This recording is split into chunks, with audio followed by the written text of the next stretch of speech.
Last minute cruise deals are not dead. For the right cruiser, they're still the best deal in travel. But you have to be flexible. If you book them wrong, you could end up paying a lot more than you think. So in this video, I'm going to show you how to book them right. So when you're having dinner on your next cruise, you know that you'll have paid hundreds less than the people sitting at the table next to you. And I'm going to give you my last minute playbook so that you can book your next cruise like a pro. I'm Gary with Optimal Cruising, bringing you fresh cruise advice, money-saving hacks, and secret strategies the cruise lines don't advertise. Let's get started.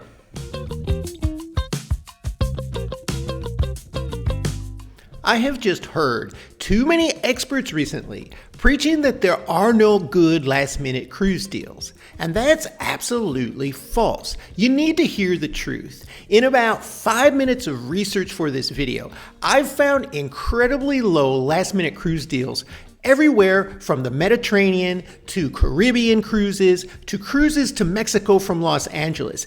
Deals that you cannot find if you book far in advance. I'm just going to give you one quick example. Here is a 7-night Caribbean cruise leaving from Port Canaveral, Florida on the MSC Grandiosa. For this 7-night cruise, you can book an inside cabin for only $400 per person. You can book a balcony cabin for only $600 per person. And at the time of the taping of this video, this cruise was 5 weeks out, which gives you plenty of time to plan for that. And millions of people live within driving distance of Port Canaveral. Now, these last-minute cruises are not a magic button. You never really know what's going to be available until it comes available, and they're usually putting these deals out between a few days up to maybe 60 days before the cruise. That's the typical sweet spot for these last-minute deals. Now, it's going to be hard for most of us to jump on a cruise in less than a week, but you can find a lot of these deals with about 4 to 6 weeks notice that are still incredibly low. You will find last-minute deals for all types of ships and cruises. I've seen last-minute deals for Icon of the Seas. I mean, it happens. It's just not as often, and you can't count on it. These cruises don't only have to be week-long cruises. They can be longer cruises, or they can be short cruises. In just about 5 minutes of research, I saw several short cruises that were $50 to $60 per night. Typically on these 3 and 4 day cruises, that price is over $100 per night. I've included a cruise booking link in the description of this video, which takes you directly to last-minute cruise deals. If you put yourself in the mindset of the cruise lines, it makes sense that these deals are always going to be really good, because when ships sail less than capacity, cruise lines are losing money on those empty cabins. And if they can fill those cabins at cost or even below cost, they're betting that once you're on board, you're going to buy drinks, you might buy spa treatments, you might eat in specialty dining restaurants for an upcharge, you might gamble in their casino. There's a whole lot of revenue avenues that they can capture money from you once they get you on board. And that is why they offer such low deals to fill up those empty cabins.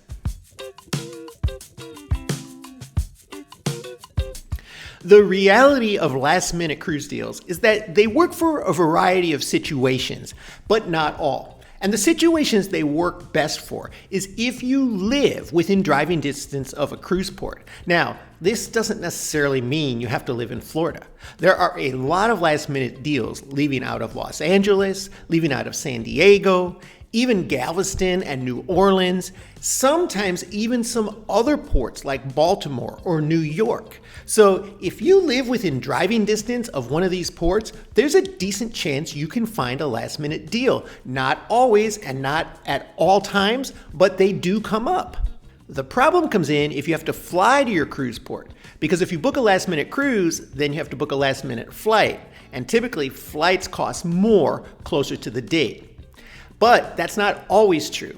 If you book a cruise that's in a less popular travel time, like in September or in May, but not around holidays, you might find some very cheap flights that are still last minute. And last minute cruises are never boring. They can take you to some exotic places. For instance, in my research for this video, I found 3 cruises with MSC in the Canary Islands for between $300 and $350 per person. That cruise is typically $900 to $1,200 per person for an inside cabin. They just haven't sold enough rooms for those weeks that they're putting on a discount. And yeah, you're not going to hop a cheap flight to the Canary Islands, but if that's a cruise that interests you that you would want to do at some point and you find such a great last minute cruise deal, it'd be worth looking into the prices of those flights because you have to pay that flight anyway when you decide to go. Next, I'm going to talk about where these last minute deals can possibly backfire. But first, let me know, have you ever booked a last minute cruise deal or would you consider doing so? Let me know in the comments below. I book a lot of last minute cruise deals, but I do admit they're not for everybody. And there are situations where you want to avoid chasing that last minute deal because it could leave you without a cruise or leave you disappointed. If you're booking a cruise for a milestone event, an anniversary, a honeymoon, a bachelor party, something of that sort, you definitely don't want to be waiting for a last minute cruise deal. You never know if the right one's going to come up that meets your needs. Those kind of things you definitely have to book well in advance. Now, I've heard people say that last minute cruise deals are bad for families because the kids are in school and they only have the summer off. But that's not necessarily true. It's not bad for students. It's not bad for teachers either who have that summer off because that's a long stretch of time where you can start looking for last minute deals and you'll probably find something you can jump on if you're not particular on when and where you go. On the other hand, if you have limited time off and you have to plan that time off well in advance, then don't wait on a last minute cruise deal because you could end up with no cruise. If you know you only have certain weeks that you can take a cruise, you need to really book that ahead of time so that you lock something in. If cabin choice is very important to you, you might want to avoid a last minute deal because the cabins are limited at that time when you're booking. There aren't as many available to choose from. However, I've booked a lot of these cruises and I always usually seem to end up with a cabin that's right somewhere near the middle of the ship, sometimes near an elevator or stair area, which could get a little noisy, but for the great deal, I'll take it. Next, I'm going to give you my Smart Cruiser last minute playbook. But first, I would ask if you could take a moment and hit that like button, subscribe to our channel. It helps us grow and we'll continue bringing you cruising updates. After decades of cruising and booking hundreds of last-minute deals, here are the simple steps I always follow. Not every time is a last-minute deal good for me. Sometimes it's not, but here's how you'll know. Rule 1. Are you a last-minute person for this cruise? If you're booking a cruise where you want a specific ship, your kids want all the bells and whistles, the water slides, the wave runner, or you want a specific itinerary, or you have set dates you need to be on this cruise for somebody's birthday, for somebody's anniversary, or anything like that, you're not going to book a last-minute cruise for that.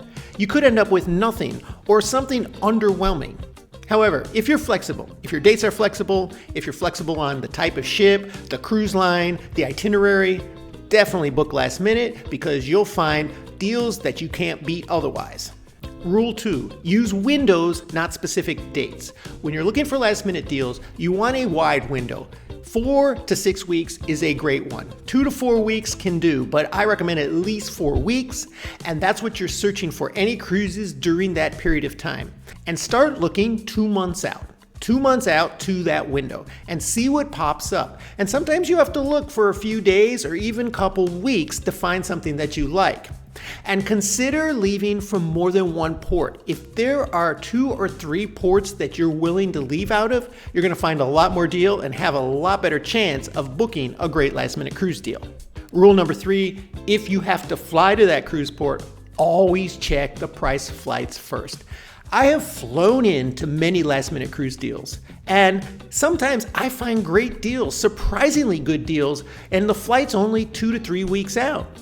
But sometimes I can't find that good price on the flight, so I don't book the cruise because it's not worth paying an extra $400 to fly somewhere to save $300 or $400 on a cruise. And rule number 4, set a walk-away price point. Smart cruisers don't panic buy. When you're looking at a last-minute cruise deal, there is a tendency to feel an urgency there. There's a time period you're looking at, it's coming up soon, you see something, you just want to book it. If it's above your price point, don't book it. Wait. Something else might come up, or you might have to change your window slightly to get a better deal. But figure out ahead of time what you're willing to pay and stick to that number. You'll end up getting a much better deal this way. And speaking of deals, Optimal Cruising has an updated list of the best cruise deals you can book right now. And yes, some of these are last minute deals. If you'd like a copy of that list, just comment deals or click on the deals link in our description and we'll email it to you. And a lot of cruisers who book these last minute cruise deals get on board and end up overpaying for a lot of things that end up eroding away the value of that deal. I'll tell you what to look out for and how to avoid doing that right here.